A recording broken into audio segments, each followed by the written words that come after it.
Hello, everyone. Welcome to another adventure in retro gaming with your friends here at ARG Presents. I'm your good buddy, your good pal, Amigo Aaron, joined by a man who will treat you like his own brother. Horribly. Man, guard your wallets. It's the Brent. Don't steal. Mm, Okay, I steal a little. mm-hmm. How's it going this week, the Brent? I am well. How about yourself?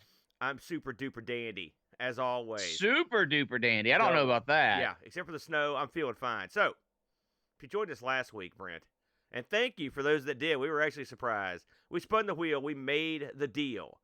And this week, the Brent, we'll be going back to an old favorite of ours. It's a little thing we like to call the BAM Odyssey 2 / Philips Videopac, the Brent. We don't call it the BAM Odyssey 2, just the Odyssey 2. Every time I refer to it. So, it's no secret by now that myself and the Brent are brothers, and we also grew up with the Odyssey 2 in the house. This was our number one console back in the day, and we have many, many glorious memories of the Odyssey 2, the Brent. Do you have anything that sticks out in your mind that was a personal favorite game of yours on the O2?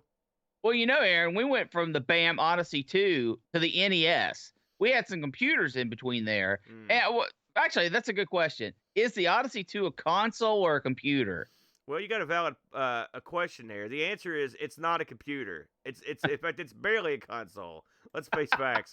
Oh, but the we Odyssey had good 2 times with the Odyssey and the Videopac. I'm sorry, the BAM Odyssey 2. Well, we got an Odyssey 2 on the basis that it had a keyboard. Yes, sort of.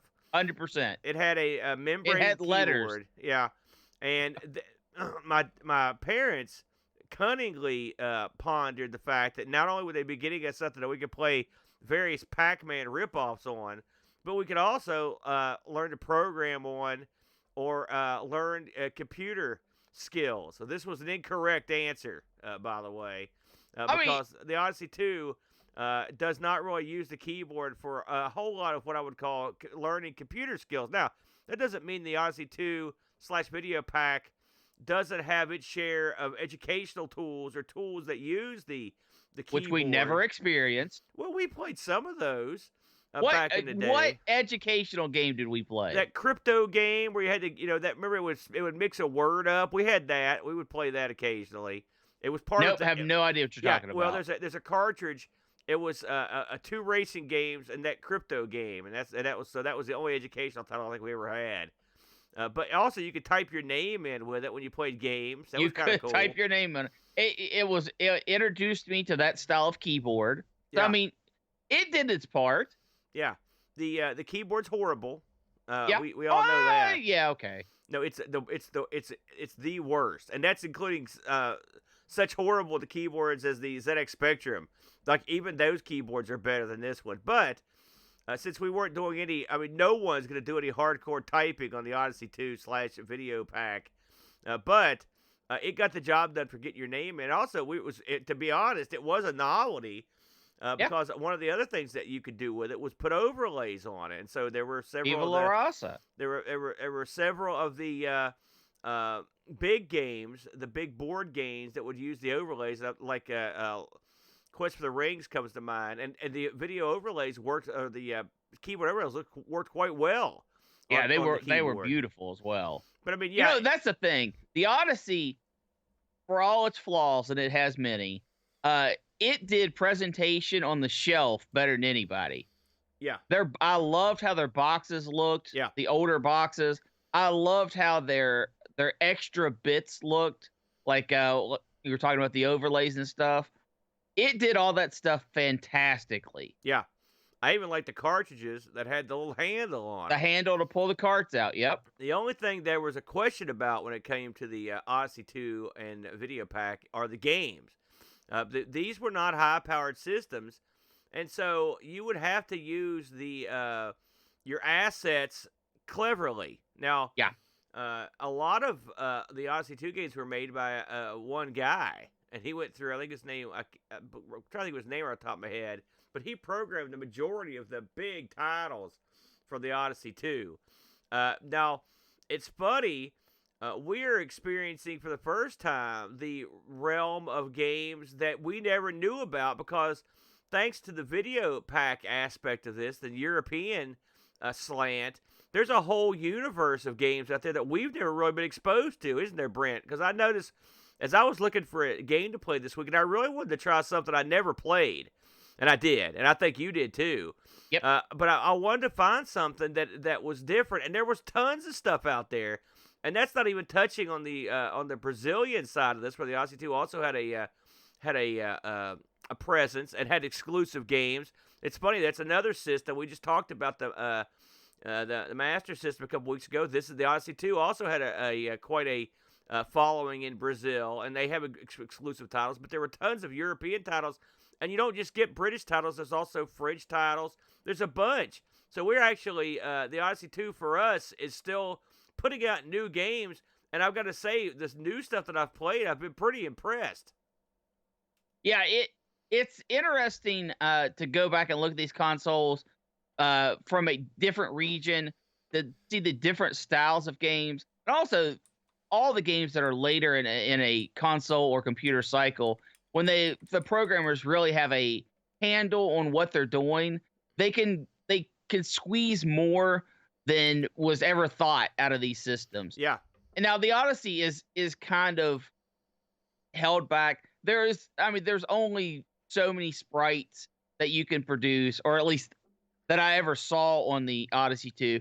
I'll have to say I was playing a game I didn't pick, because I actually went through 3 or 4 games before I chose what I chose. Yeah. And you have your traditional small guy sprite. The man runs around, has the same animations on pretty much every game. Yeah. I also saw a large variant of that guy, and he's very lanky. And I'm trying to think of any U.S. titles that use that guy, and I can't think of any. Can you? Sure. That Space Invaders clone. When your ship gets shot off, you turn into that guy and you run around at the bottom of the screen. Remember? Is that the same guy? Yeah. Oh, you've got 2 guys. I'm talking about this huge sprite of a guy that's as tall as 2 normal guys. Do you remember when you finished a level in Pickaxe Pete? It would show a close up of that guy jumping up in the air, and that's that guy. No, that's the small. That's still the small guy. They may be able to scale the guy. Oh no, it's a completely different draw. It was very interesting, to say the least. Yeah. And I enjoy finding this type of stuff, because you get in a mindset that this is what the Odyssey has. And it can do various things, but the same package is always going to be the same. Same with like color palettes for NES games and whatnot. And looking at some of the games we looked at this week, I was like, holy crap, these are things I've never seen the Odyssey do before. So it was very neat. It was very fun to go back and see these kind of things. It's funny when we can sit around and pick out individual sprites or individual graphic characters and know about them through several games. Yeah. Think about that. That's not that usual. That's kind of funny. So I think we both were on the same page this week. By the way, I wanted to mention, and I looked it up here, and Mitsuyama also echoed it here. The fellow that did all those Odyssey 2 games was Ed Averitt. I believe he's just recently passed away, unfortunately. But he did tons and tons of games. All the big games were done by him. Yeah. But we steered away from good old Ed this time around, and we ended up both picking something. Well, I'm not 100% sure. I'll let you talk about the origin of your game. But it should. No, you won't. Definitely games that are outside the norm for us. We're gonna let the Brent lead the dance this week. Brent, what did you pick for Odyssey 2 / Philips Videopac? I think these are both well in the Videopac side of this equation. Absolutely, yeah.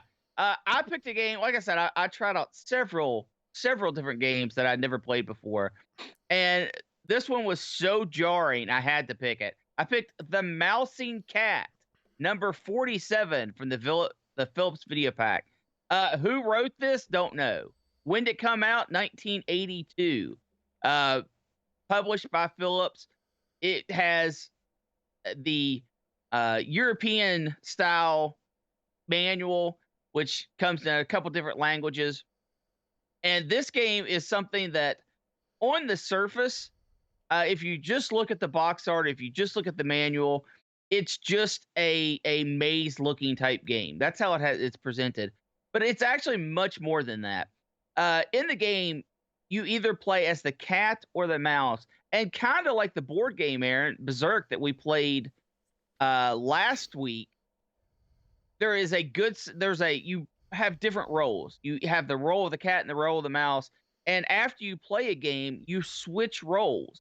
And this is one of the, I don't know about rare, but it's one of the few games on the Odyssey 2 that will allow you to play against the computer player, and the computer player is pretty good. As the cat, your job is to trap the mouse by building walls around him. And this is accomplished just by pressing your button. And after you have the button pressed, if you press up, down, left, or right, that's where the wall will be placed. So you're running around, you're trying to catch the mouse, and you only have a limited number of walls to place, depending on which game mode you're playing. So you can't just go through and put walls everywhere because you'll run out of walls. And you can actually pick walls up that you previously placed. As the mouse, your goal is to eat all the food that's laying around on the gaming space. I believe it's supposed to be a kitchen, but it's just a green background. And there are bits of food. It's supposed to all be cheese, but they kind of look like pretzels or Cheerios along with blocks of cheese. Look like glitches. Let's face it. That's what they look okay. like. They sort of look like glitches. And if you eat enough food, you become Super Mouse, this big, huge mouse. And then the cat can't catch you. It allows you to run around free for a few moments. And you can really score a lot of points during that. And that's something else that's unique about this game, Aaron, is the scoring aspect. As the cat, you don't actually score points. Your whole goal is to stop the mouse from scoring points eating cheese. And then when you switch roles, that's when you actually get the chance to score points. Very interesting gameplay. It's a little on the easy side when you're the cat. Yeah. You're pretty powerful. Yeah, I'd say. The best thing to do as the mouse is you can usually get to a bit of food before the cat can actually get to you. And if you eat enough food to get big, which isn't hard, it's only like 4 or 5 bites of food. And that's kind of how the mouse eat. You just hold down the button and he'll take a bite every few moments until you get enough food to get big. And once you get big, your whole goal should be to get to the other side of the screen. And once you do, you can just hover over another piece of food. And as soon as you become small again, start eating. The main reason, though, Aaron, and I think you know this, the main reason why I picked this game was the cutscene. Yeah. And the cutscene as the cat, when you capture the mouse, it switches to a cutscene. And the cutscene is a drawing of a cat with the mouse kind of stuck in his paws, and he just eats them straight up, 4 bites. You rip his head off, you rip off his body, you rip out his hind area, then you eat his tail. My mouth dropped the first time I saw this. I was so stunned that they would have that A, this was in any video game, and B, this was in an Odyssey game, that I knew this had to be what I picked. Because this animation, no one knows about this animation. No one knows about this game. This game was late into the cycle, and it was just something that was kind of thrown out there. Tell me, Aaron, tell me what you thought when you saw that cutscene for the first time. Well, I was surprised. I was real surprised because if you look at the cover of this box, if you're watching at home, you can see it. It's sort of like a Tom and Jerry sort of affair. That's what it reminded me of. You know, there's a big wacky cat. There's the mouse smiling like it's getting away from the cat. And so when you actually play the game and see that cutscene, it is surprising that he eats the mouse. And the cat, it is, I will say it's realistic. The cat just sits there and happily eats the mouse. He doesn't, it's not. I mean, he rips him apart.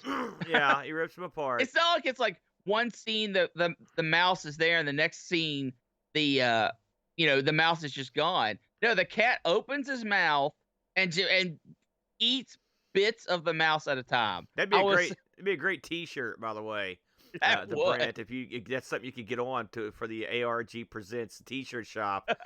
What else? We got Yeti. We've got the mouse eating the cat eating the mouse. I want to talk about the gameplay on this. I'm going to get into the varieties here. Any Odyssey game worth its weight in salt has a million modes, and this game is no exception.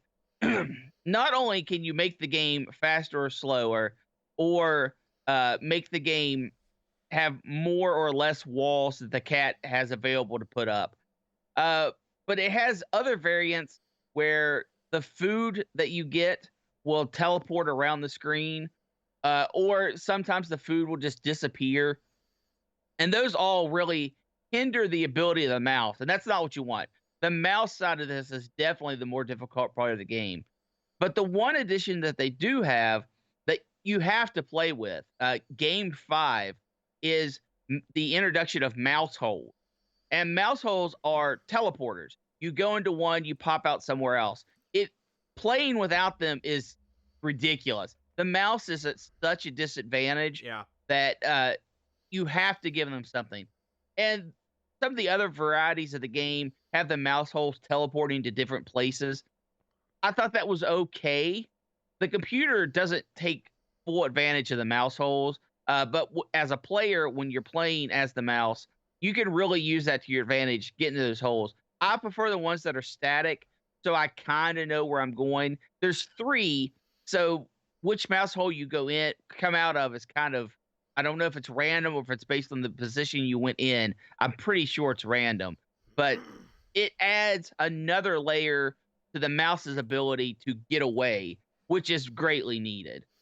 The Odyssey isn't known. I know you're going to disagree with this because I know how you are, but when I think of game variations, I always think of the Atari 2600, where you get all the box would probably display 100 game variations, like a Space Invaders or an Asteroid. So it just had tons and tons of variations that radically changed the game. The Odyssey 2 has games that have variations, but it's usually not that many, and it's not necessarily that big a deal. The variations in this are actually quite interesting.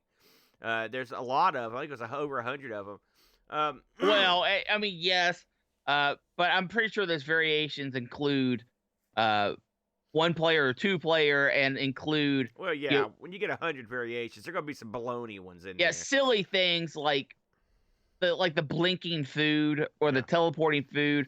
But the real variations, the ones that really matter, are if you have mouse holes on, how many pieces of wall the cat gets, and how fast the game plays. And the game plays pretty smoothly. At least I didn't have any trouble with it. So I want to talk about the actual gameplay here, as I tried to start earlier. When this came up, it's a real. When you look at it, you're like, what in God's name is this? I will say the graphics for the cat and the mouse are fine. Yeah. They look good. They're real good. The giant mouse is cute. I like that aspect of it. But the cat, even if you don't move around, the cat will swivel its head. Yeah. But the game looks so abstract if you watch the gameplay that it seems like you look at it, you're like, what is this? But when you actually play it, this game is actually a very unique game in terms of the gameplay elements. Excuse me, because what you're doing is when you're trying to trap the mouse in that little box when you're playing the cat, the gameplay it's almost like it's hard to pin down. I want to say it's almost like kicks or something, but it's not really. And then yeah, and then, I can see both. But you don't have to be super strategic as the cat. You just kind of run up and go to work. When you're the mouse, you've got to be like real quick and cunning to try to escape the cat. You're right. The computer does a good job, but too good a job maybe when you play it. And so the variants give you a little bit more hope as the mouse than the cat's got. But I mean, I like the game in terms of I like the revolving play styles. That's something else. We didn't see all that many games like that on the Odyssey. In fact, I don't know if there's any other games I can think of that would let you. It'd be like if Killer Bees let you play as the Killers for a while. It'd be kind of the same thing. It's a unique idea, and the 2-player element is great. Like, we would have loved this back in the day. Oh yeah, We would have played the heck out of this, and we would have reveled in eating the poor mouse. Because I know how you are. You also get I don't know if you mentioned this, you might have, but you get to enter your names, which, again, we mentioned this earlier. The keyboard lets you do that. So your name is prominently displayed on the screen, right? Which is cool. I mean, listen, it sounds like nothing now, but back in the day, that was cool. You have your name up there because you felt like you were a part of the game. Also, this does have a 0-player mode where you can watch the two just right. Go at it. Both players being computer controlled. I always enjoy that in games. You also get, of course, there's 3 rounds where you play each of the characters. So I like the aspect that there are rounds in it. And then it declares who won. I could see why this game wouldn't be popular or wouldn't be well known or wouldn't even have done well, just because when you look at it, it looks so odd. But yeah. it's one of those games where it's the game is more than some of its parts. It's actually a fun game, and I actually want to play this. This is definitely something I want to bring up at like one of the Taste My Computer Club meetings, so we can get some 2-player action on this. Because I think I was surprised how much I enjoyed it. I believe this thing. Where's this out of? Do you know where it's out of, France, or where's this out of? Well, the manual Dutch is the other language that is listed, but information on this game is just not there. I spent a long time searching for, maybe who actually designed the game, and I wasn't able to find even that.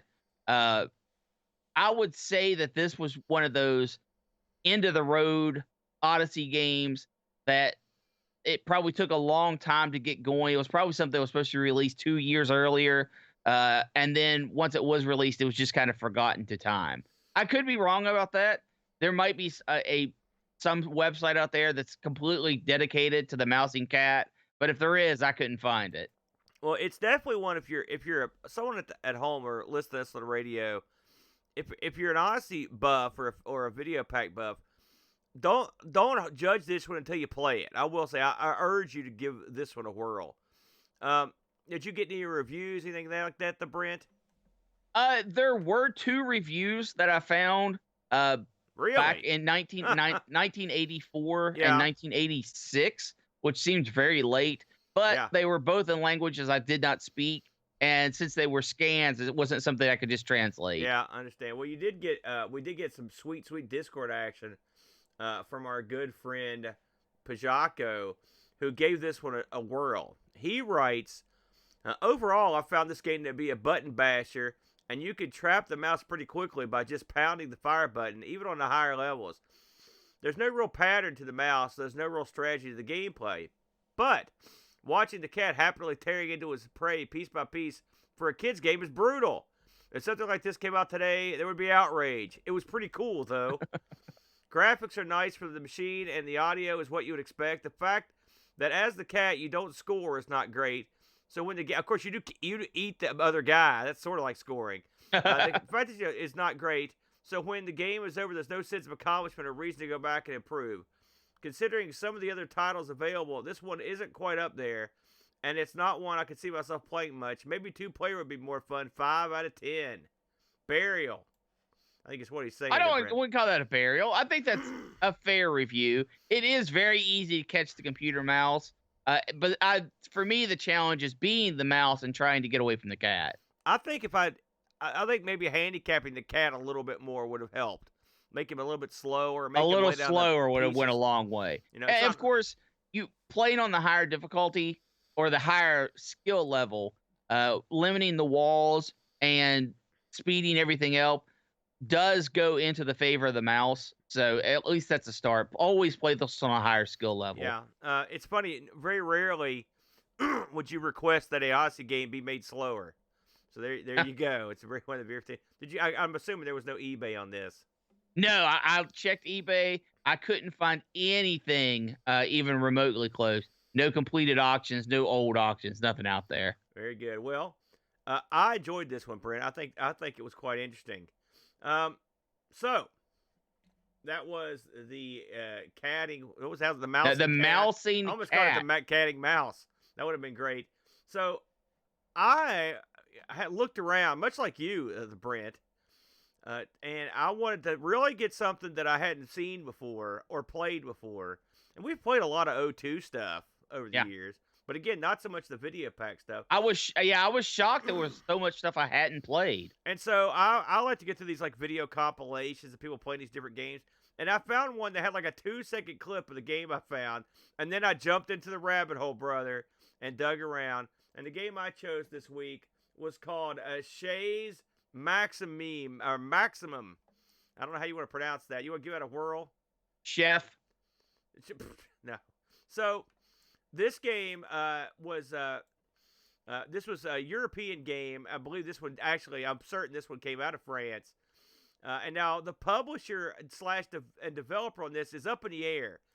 So I'm guessing this had 2 different publishers in different areas. I've got the publisher listed as Videopac, and it's also, I've seen it listed as 2Tech International. That's TOTEK International. I've never heard of either one of these outfits, but I'm guessing these are 2 European publishers. I also had this developed by Videopac, but again, your mileage may vary as it gets a little sketchy. I also had the release dates different. Some of the release dates on this have it coming out January 1st, 1983. If that's true, that's a horrible release date. Directly after the Christmas rush. Oh, no, that's not a release date. I even had some later in 83, and I saw one that said it was released in 84. So I'm guessing this was released in various areas. You never know. So this game actually has the manual. I found the manual online for it, and it was the actual digitized manual. And so you get the backstory in this game. So I'll just get into it here. In Chez Maximum, the player controls Maximum, a waiter who has to keep his customers well served or he'll lose his job. The Chez has 3 floors. That's the restaurant. With 1 table on the first, 2 on the second, 3 on the top floor. Customers enter from one of 4 doors and sit down. The cook places a meal in the dumbwaiter, and Maximum has to get it and when it comes by the floor he's on and deliver it to the customers. If you wait too long, they get angry. They start as being green, but they turn red the longer it takes to get their food. And then finally, they start jumping up and down and beeping. That's when you got problems. If Maximum serves them, they'll return to their calm state and leave. If he fails to serve them, they're furious. They'll leave. And if 4 customers leave unserved, the game is over. To make things a bit more difficult, a dog enters the restaurant every now and then, trying to steal Maximum's tray. If Maximum has his hands free, he'll kick the dog out. If he's carrying a tray, the dog will bite him, make him fall, and steal the tray. That's pretty much the directions, not 100% verbose, but there you get the picture there. So that seems like a lot, and this game is got to be one of the most advanced LC2 games ever released. What drew me to this when I saw just the stills of it was the fact that there was so much going on. So you do, in fact, play a server, even though you're in a chef's hat, and you are working at the Chez here, and what you're doing here is delivering food to the customers. As the documentation said, you've got 4 tables in the restaurant that you have to serve, and they're on 3 separate floors. You've got a cook in the basement, and he'll put the food on a dumbwaiter that goes up and down on all 3 floors. The dumbwaiter goes in the same pattern every time. It stops at each floor in the exact same succession at the exact same speed. Your job, in sort of a, if you think about this game sort of like you would think of like something like a Tapper, all right? You've got to serve these customers before they get mad, just like in Tapper. Now, to get yourself up and down to the separate floors, you don't get to use the dumbwaiter. This isn't Die Hard. This is a guy carrying food, so he has to take the stairs up and down. Think about this job, by the way. You're working 4 tables, 3 floors. I would be gleefully running out of this restaurant if they asked me to do this. But so you've got 2 sets of stairs that are indicated on the screen by sort of like slanty white diagonal lines. As you move to the tables with the food, and your guy will automatically pick up the food when the dumbwaiter shows up. You can't just come up behind you can't come up behind the customer and just throw the food on the table. That's not the way they do it at the Chez. You've got to deliver the food from the front and lay it down on the table. And it doesn't sound like a big deal. It is. It's a huge deal because you got to run. It just makes it. You have to go further. The customers, once you serve them, they leave, or if they get mad, they leave. And there are 4 doors at the Chez that they'll go in and out of.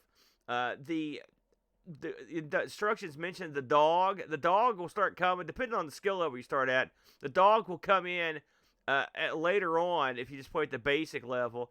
And the dog just wanders into the restaurant. He doesn't do anything until he gets near you. If you walk up to the dog and you don't have a tray in your hand, you basically kick the dog in the rump and send the dog packing. Yeah, but you shoo him away. You kick him, in my mind. Well, okay. He deserves a good whacking. If you come up to him with a tray in your hand, the dog bites you and hoses you, and it wastes valuable time. This game knocks you down, makes you lose your food. This game is all about timing and strategy. You've got to look over these 4 tables and think to yourself, okay, who needs to be served now? And how do I get the food to them as quickly as possible? Sometimes if you get a bad draw here, basically, you're boned.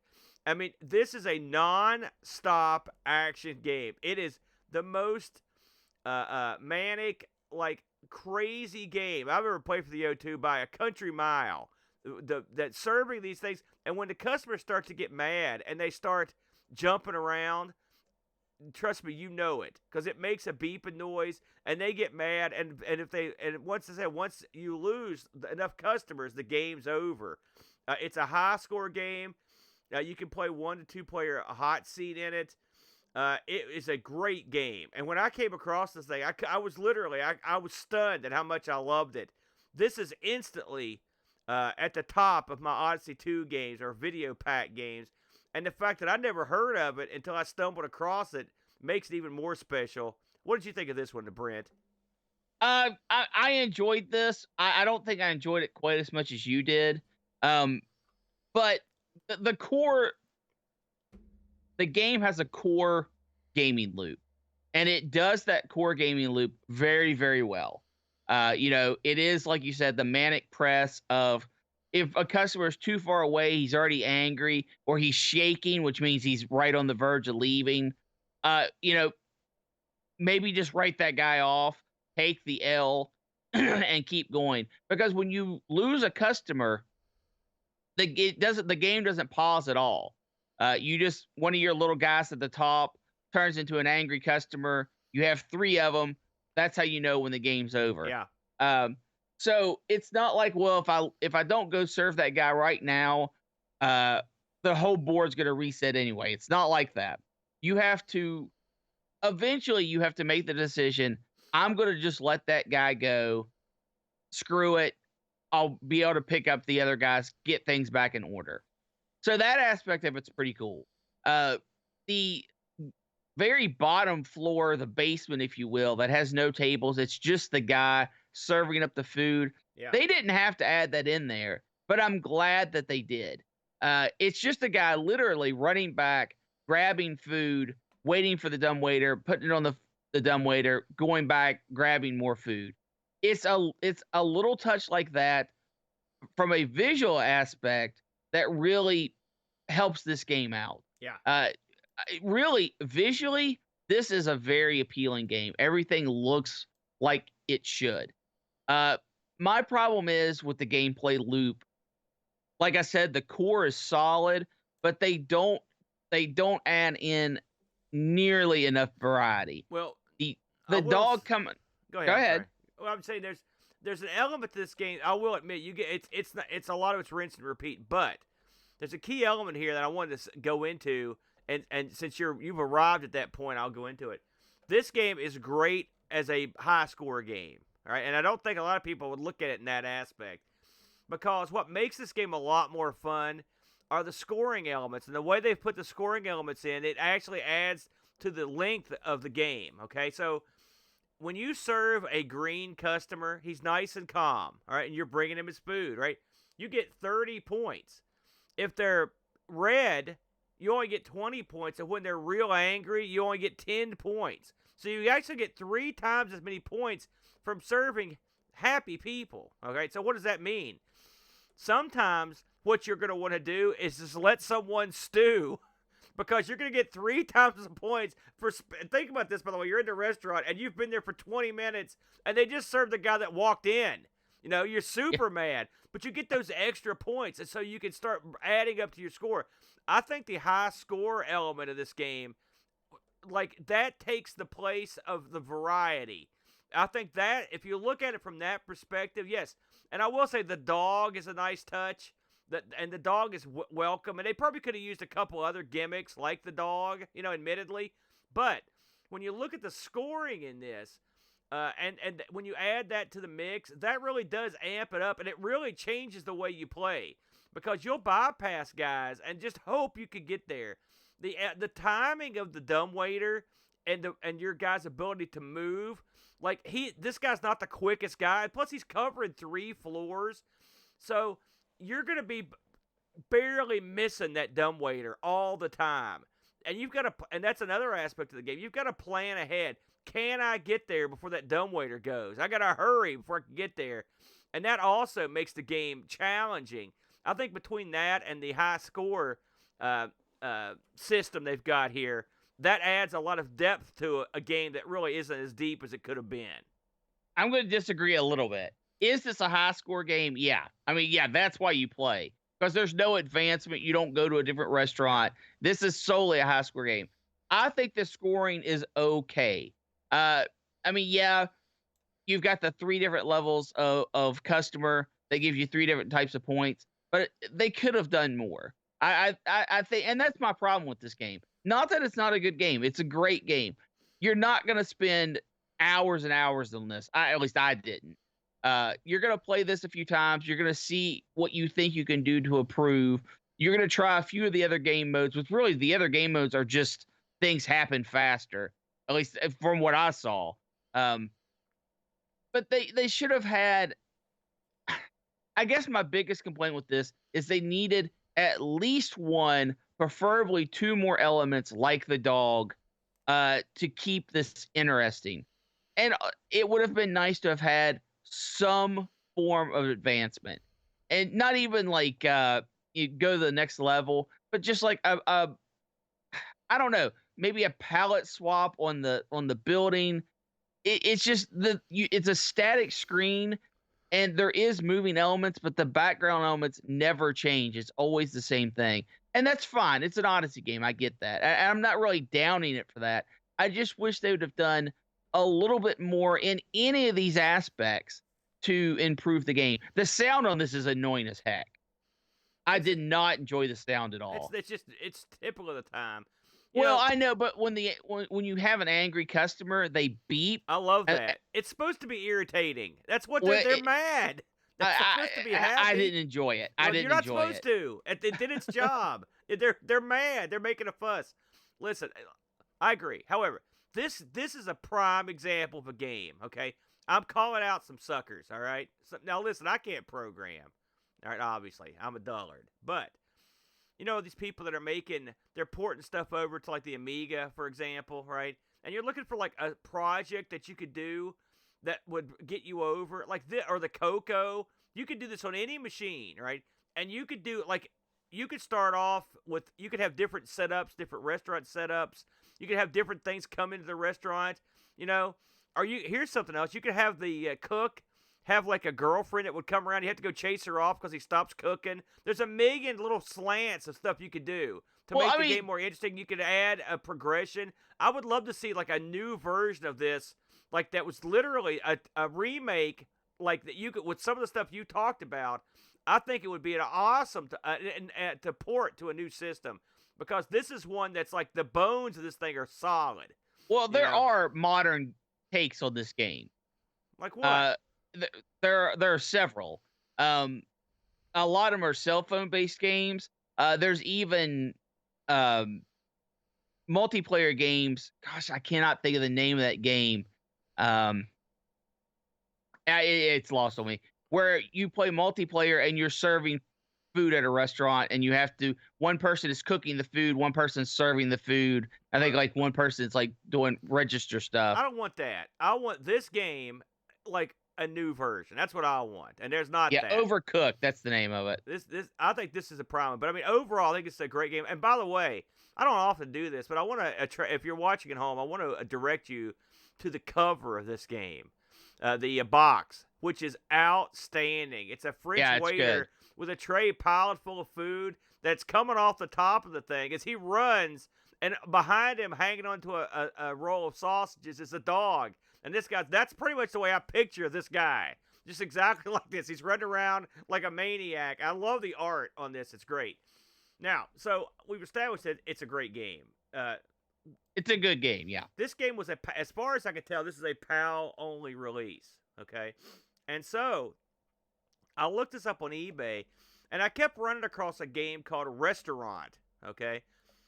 Someone has taken this game, and this shows you right there that the game is good. When someone took the time to do this, there's a game hack out there that's converted this over to NTSC, and they've renamed it Restaurant, and you could buy it on eBay right now. So this is a game you could buy. I mean, and when I say but we all know it's a hack, okay? But someone has taken the time to make a box and a cover for the cartridge and produce cartridges that lets you, so you can buy this right now for your Odyssey 2 if you're in America. It's $28. That gets you the box, the instructions, and the cartridge. Not a bad deal, especially if you're into that sort of thing. I will say the box art it's just like a picture of the game. So they did not. I would have horked that box art too while I was at it if it was me. But that's just me. So it's neat that you could go out and buy this like right now. I did actually find some contemporary reviews. I mean, it's not like they're in depth or anything, but they are contemporary, and they gave this thing pretty glowing numbers, all things considered. So Launchbox, the people over there gave this 4 out of 5. The people at 4 Games gave it 7 out of 10. The average rating out of 5 was amongst the other reviewers was somewhere around 3.7. That's not so bad, all things considered. Again, pick this up if you get a chance. I'd love to have a copy of the original, but it's a good-looking game. We did get a Discord review from our good buddy Pajako. Let me bring it up here. Pajako writes... well, let's see what he wrote. There it is. Sorry, my little thing gets smushed up. For a simple Odyssey 2 / Videopac game, this does deliver a fun experience. But it doesn't keep you gripped for too long, as it's a little too slow-paced. Slow-paced? Pajako must be on, like, The Flash. Although the numbers of customers increased, and that beeping dog can arrive to mess up your day, it doesn't quite up the ante quick enough. I would have liked it if the player moved faster when he wasn't carrying food, as it's easy to see when you're not going to reach the dumbwaiter, which on the later levels with angry customers can mean the difference between losing the game or not. That's true. A couple of additions would have made this game really shine, like being able to carry more food, but and move slower, or different orders for different customers. That's a good idea too. Sprites are great, and rapid beats of the angry customers are great at delivering some tense gameplay moments. But I enjoyed playing Chez Maxime. If it was slightly faster, it would have been better. 7 out of 10. 7 out of 10. I think that's a fair assessment. I think I'd go higher. I mean, I grade this. This is an Odyssey 2 game, and from way back. And so I was stunned at the amount of gameplay from a game from 1982 that was shoved into this thing. This is one of the most fun games I played on the O2. I'm a big fan of this one, and I really enjoyed it. Did you have anything that you almost picked as we come to the close of the Odyssey 2? You said you looked at a bunch. Did you see anything else that looked fairly promising to you? There was a helicopter game. Yeah. That was you take off in a helicopter. and you go and you rescue people off of buildings, and then you have to take them. Yeah, I've played that. Yeah, that's actually an American release there. The spin of the helicopter when you're going from hovering down to turning left or right was so far advanced for the Odyssey 2. I almost picked it just for that. And it was a 2-pack game. You got that and some other. Tupac. No, you got some other like lunar lander type game. Yeah. But in the end, both games were too simple. They didn't bring enough. Although that animation of the helicopter turning was remarkable. Yeah, I've seen that game and I've played that game, and it's actually pretty good. You know, I've got the multi-cart for this thing, and a lot of these games are on the multi-cart, but our Odyssey's broke. The keyboard stopped working, so I've got to. And without the keyboard on the Odyssey 2, you're boned. As little as the keyboard was effective, and you have to have it. So there you go. You know, what's not broke this week? The Brent, and it's our good friend, our good pal, the Wheel. Let's fire it might up. be broke. Let's see. Let's see what got added. We only had to add one thing this week to Brent, and that was a new retro rewind piece. And we did add one. It was the Atari Lynx. We're gonna go back to the Lynx. What do you think? Oh man, it had a great putt game. Yeah. Well. Oh man. You have any preferences this week as you look over the wheel of the Brent? Same preferences every week, baby. Let's get some burger games. We've got a lot of there's a lot of systems on here. Look at all that. Apple IIgs, the Commodore Pet, the Lynx. There's a lot of good stuff on there. Why don't you spin that around a little bit, Aaron? Tell people what's on there. It's been a while. Okay. Well, we've got the Astronic. That's Astronic. That's a better pronunciation. MPU 1000. Games marketed toward girls. Commodore Pet. Games that you have come around on. My bad. Band/artist games, time traveling games, Apple IIgs games, games that make no sense. The Atari Lynx burger-based games. That's your lineup right here. That's a scary wheel. Yeah, that is a scary wheel. Are you ready to rock and roll? Let's see what we can Let's do it, Aaron. There we go. I think it's a pretty good roll there. And the winner is, holy smokes, there'll be a lot of happy people dancing in Commodore Town tonight. It's the Commodore Pet, the Brent. The Commodore Yeah, this actually Pet. should be fun. Let me see who suggested the Pet here. This was suggested by our good friend, Buck Owen. Salud! Buck Owen. The Buckster. You know, I'm going to come clean here. I've not had any experience doing anything with the Pet. I think I may have seen one at school once, but ultimately I've not played with the Pet that much. I've seen them; they're cool looking. Yep. But have you ever done anything with the Commodore Pet? Nope. My first run at Commodore was 64, so the Pet, the 16, all that good stuff, totally went past me. So this will be a new experience for both of us.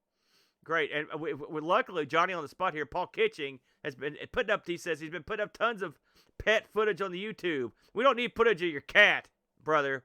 We need the Commodore Pet. What kind of pet would Commodore have? It'd be a cheap one, that's for sure. It'd be the cheapest pet, like a gerbil, or an ant farm, something like that. Hey, Brent, as we were closing this thing down, I was talking to the boat just last night, and it's time to start pushing this thing, and so we're going to start getting into it. And you know what I'm talking about, the Brent. Coming up on June 24th, it will be a happening. It'll be the first one. It'll be the big one. It's going to be Boat Fest. The Boat Fest, as it's formerly known here, Boat Fest Retro Computer Festival. It's a festival, brother.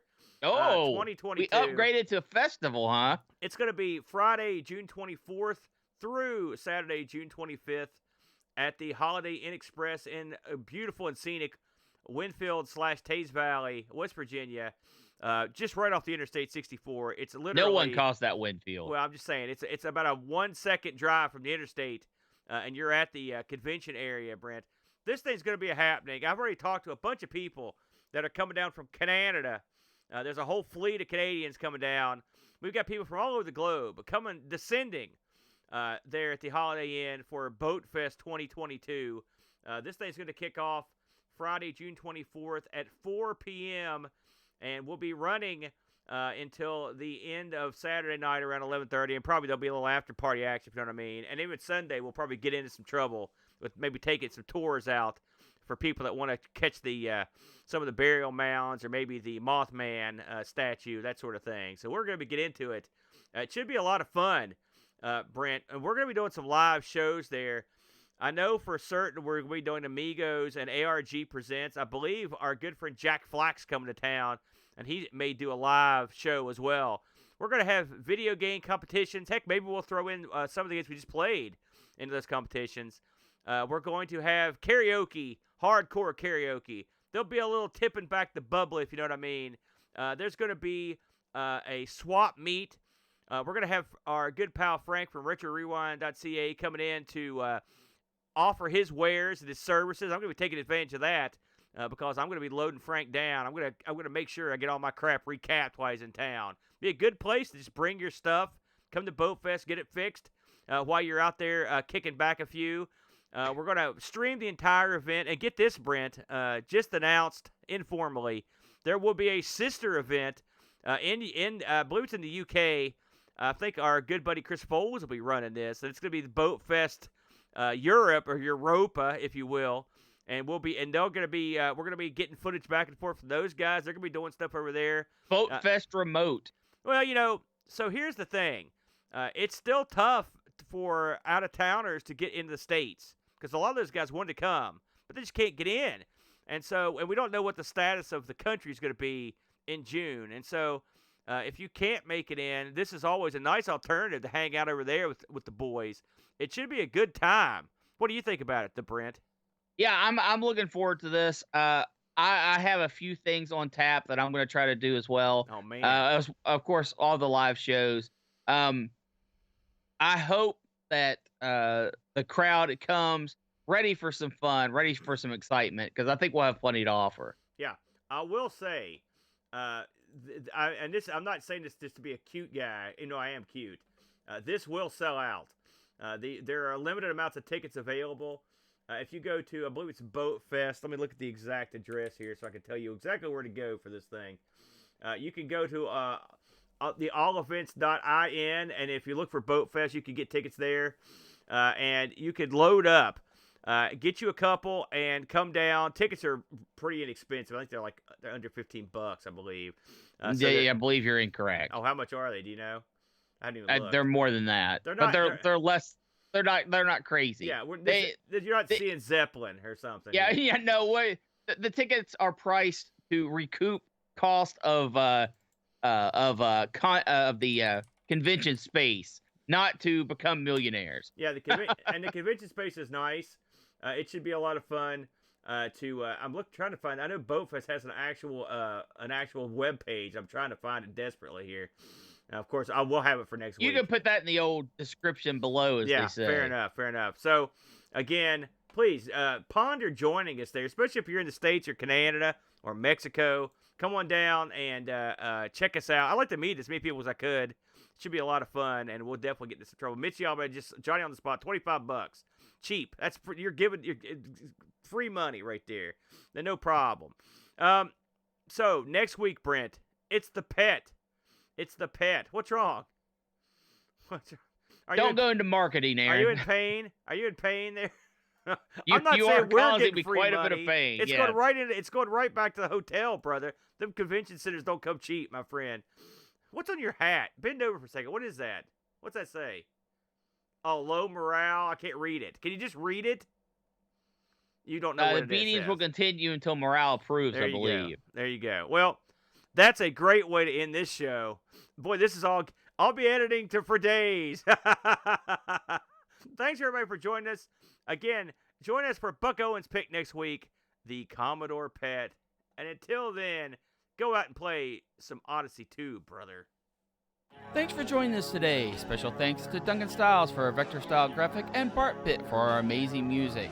Would you like to help keep ARG spinning? You can do so at patreon.com/ARG Presents, just like these fine folks.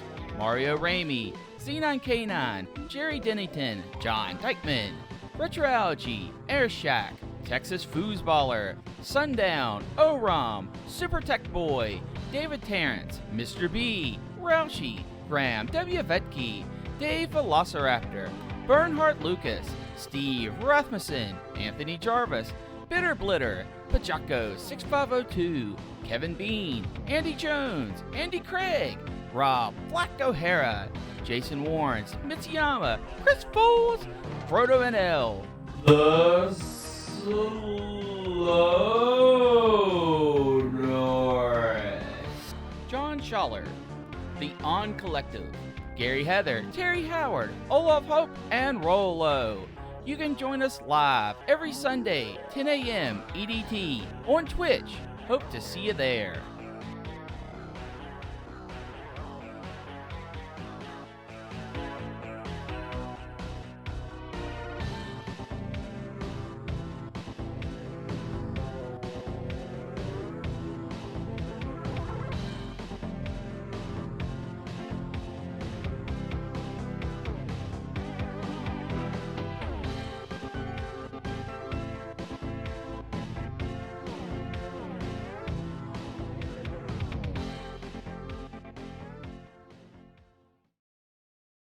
What are you gonna do?